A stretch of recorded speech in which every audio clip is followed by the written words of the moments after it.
Until 1977, electrode technology was basically unchanged. Then, Electrocap International introduced the ECI Electrocap electrode system. For the first time, a true recessed electrode was made available for clinical EEGs. This breakthrough has changed how the EEG test is administered to patients. Accuracy, speed, comfort, and ease of use has made ECI a leader in the industry. Today, ECI offers a variety of systems to help give your patients the most up-to-date technology in EEG testing. ECI has 3 sizes of InfoCaps available. The InfoCap 2 and 3 are standard with a modified infant electrode placement system. These can be provided with the full 10 to 20 system. The surgical style Electrocap is designed to be used without any straps. This cap is cut lower and has a different type of elastic around the edge. This cap has been useful in the ICU unit and other situations in which the patient cannot be easily moved. Any of the Electrocaps can be made in the surgical style. Electrocaps are available for most brands of topographical EEG brain mapping equipment, with placement and wiring unique to each machine.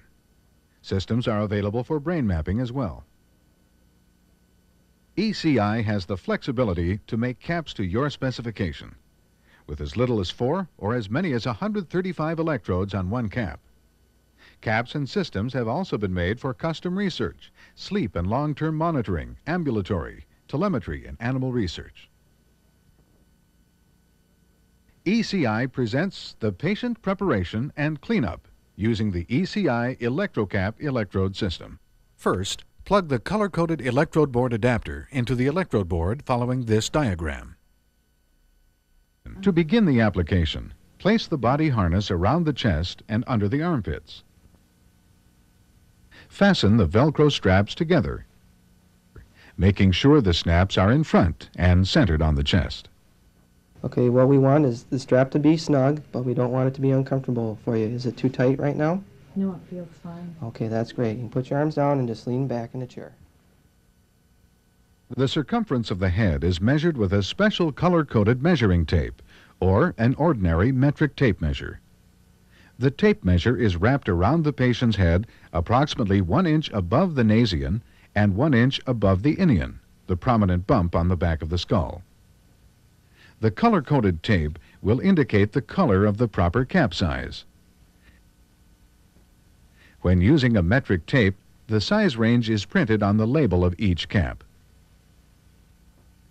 The ear electrode is clipped onto the earlobe, similar to a clip-on earring. For the patient's and technologist's safety, rubber gloves should be worn during the rest of the procedure.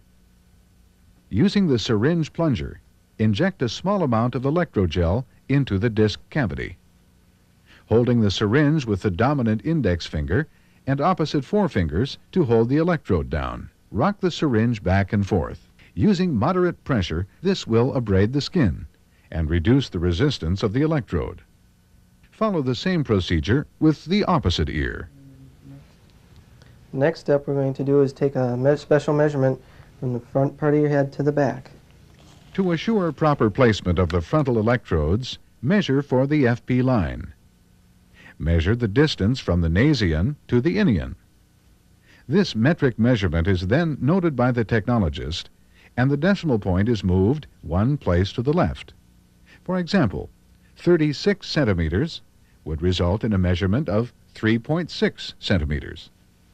We would then measure up from the nasion 3.6 centimeters and mark the FP line. A similar procedure is used in finding the placements for the FP1 and FP2 electrodes. The noted head circumference of 59 centimeters would result in a measurement of 5.9 centimeters. Calipers are expanded to this resulting measurement and placed evenly between the middle marker. Lines are drawn vertically and horizontally on the extended FP line. Place the sponge discs over the FP1 and FP2 marks. These will absorb perspiration and reduce movement of the electrodes. We are now ready to place the electrocap on the patient's head. set the FP1 and FP2 electrodes into the sponge discs on the forehead. Continue to work the cap on from front to back until it is tight on the head. Secure the cap straps to the body harness by crisscrossing straps and snapping them into place. Double check that the straps have been pulled tightly and secured. This will reduce movement artifacts during the EEG exam. Work each electrode onto the scalp to move excess hair from beneath the electrode mount. Make sure that the cap is centered on the head and fits properly. Attach the blue connector end of the cap to the blue electrode board connector. At this time, connect the A1 and A2 ear electrodes into the appropriate position on the electrode board. Next, we will prepare the electrode sites. The syringe plunger should be filled with 3 to 5 cc's of electrogel. This is the normal amount needed to fill the electrodes in the cap. To fill, press the white mount against the scalp with the first and middle finger. Insert the blunt needle into the hole. Lifting the needle slightly off the scalp, inject the electrogel into the mount until a small amount of gel comes out of the hole. While holding down the electrode, place the opposite index finger on top of the syringe. Using moderate downward pressure, rock the syringe back and forth. The excess gel is then wiped off, and the process is continued until all the electrode sites are filled and scalp is abraded. Remember that light fingertip pressure is all that is needed to abrade the skin and obtain proper electrode resistance. Too much pressure may cause the scalp to bleed, which can result in persistent artifacts throughout the test. After all of the sites are prepared, the impedance of the electrodes must be checked. Electrocap International has specifically designed its cap systems to be adaptable with all major EEG manufacturers. This flexibility allows you to custom design your testing facility to your needs. A proper impedance reading should be below 3,000 ohms.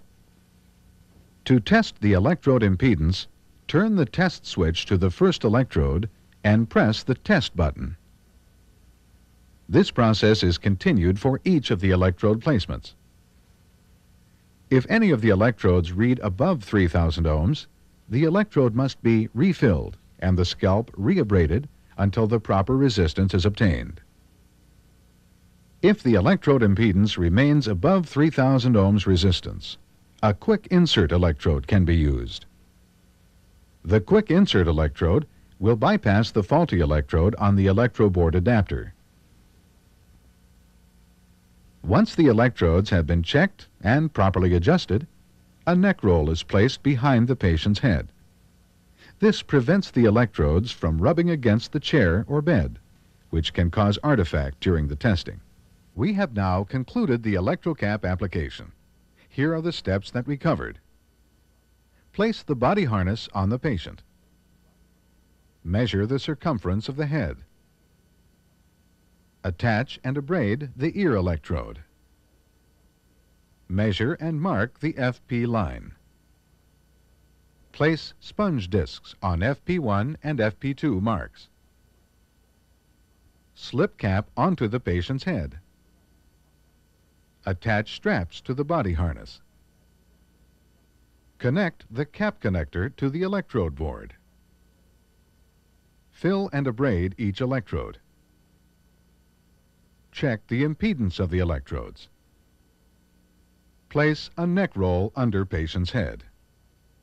During the testing procedure, problems may arise. Most electrode artifacts can be eliminated by simply filling the electrode and reabrading the skin. If the artifact continues, a quick insert electrode will be placed into the cavity of the faulty electrode mount. Tape is placed over the temporary electrode to secure the electrode to the cap. The faulty electrode jack must be removed from the electroboard and replaced by the quick insert electrode jack. The temporary electrode is then noted on the EEG tracing. If the resistance of all the electrodes is high, it is likely that the ground electrode must be reabraded. A pulse artifact can be caused by having an electrode placed on or near a blood vessel. To solve this, simply move the electrode mount slightly and refill until the resistance is down. With the EEG testing complete, we are ready to proceed to the cleanup. Okay, we're all done with the test now. I'm just going to take this roll from your neck, and what we're going to do is take the electrocap off and wipe all the electrogel. To clean the patient, simply wipe the gel from the forehead, ears, and hair. Assure the patient that the residual gel will be eliminated by shampooing their hair. The electrocap must be cleaned after each EEG for sanitary reasons and to ensure accurate readings. Before washing, unsnap and remove the straps from the cap. Fill the sink with cold tap water and a small amount of Ivory or Palmolive liquid detergent. Submerge the cap for a few minutes, making sure the blue connector stays dry. Use a cotton swab to clean the gel from the recessed electrode. Scrubbing the mounts will further remove any excess gel from the electrodes. Running cold tap water over the ear electrodes will clean them adequately, but periodic scrubbing will extend their life. When done, rinse the cap completely and blot gently with a dry cloth. Hang the cap to dry so that the blue connector is higher than the cap. Replace the straps when the cap has dried. The drying time is approximately 1 hour. Electrocap International has been recognized by the International Federation of Societies of EEG and Clinical Neurophysiology for its systems EEG electrodes. ECI systems are used in over 3,500 laboratories worldwide. Just like you, ECI is committed to giving the best technology to the public. Call Electrocap International at 1-800-527-2193 for more information on the right system for you and your patients.